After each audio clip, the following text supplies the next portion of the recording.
നമ്മൾ ഒരു സാറി ഉണ്ടാക്കാൻ പോവാണ്. ഈ സാറിയാണ് എൻ്റെ ഈ തൈകൾക്ക് മൊത്തം ഞാൻ ഉപയോഗിക്കുന്നത്.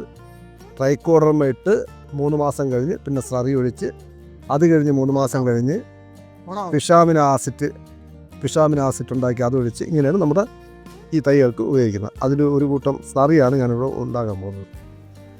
ആദ്യം വേപ്പമുണ്ണാക്ക്, ഇത് കടലപ്പുണ്ണാക്കാണ്. 10 കിലോ കടലപ്പുണ്ണാക്ക്, എല്ലുപൊടി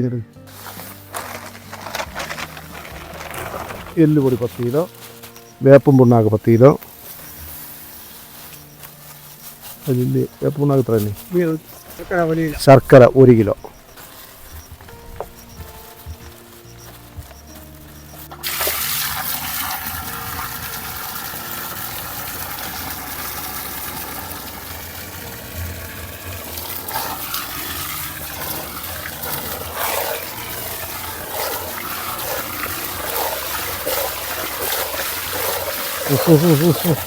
നമ്മളിപ്പം 10 കിലോ എല്ലുപൊടി, 10 കിലോ വേപ്പമുണ്ണാക്ക്, 10 കിലോ കടലപ്പുണ്ണാക്ക്, 1 കിലോ ശർക്കര, ഇത്രയും സാറിക്ക് വേണ്ടി തയ്യാറ്.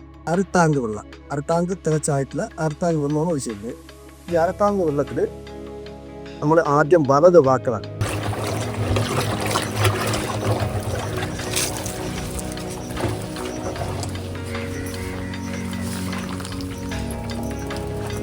ഡെയിലി ഇതുപോലെ മൂടി ഇളക്കി വലത് വാക്കിളക്കി വരും. തിരിച്ച് 7ൻ്റെ അന്ന് വീണ്ടും മൂടി ഇളക്കി ഇടത് വാക്കിളക്കി പോകും. അങ്ങനെ 7 ദിവസം ഇടത് വാക്ക്, അങ്ങനെ 15ൻ്റെ അന്നും സാറിയാവും. ആ സാറിയെ 1 ലിറ്റർ സാറി എടുത്ത് അതിന് ഇരട്ടിക്ക് വെള്ളം ചേർത്ത്, എന്ന് വെച്ചാൽ 5 ലിറ്റർ വെള്ളം വരെയും ചേർത്ത് ഓരോ തൈകളുടെ മൂടുകളിലും 2 അടി മാറ്റി ഒഴിച്ചാണ് ഞാനിതിരെ കൃഷി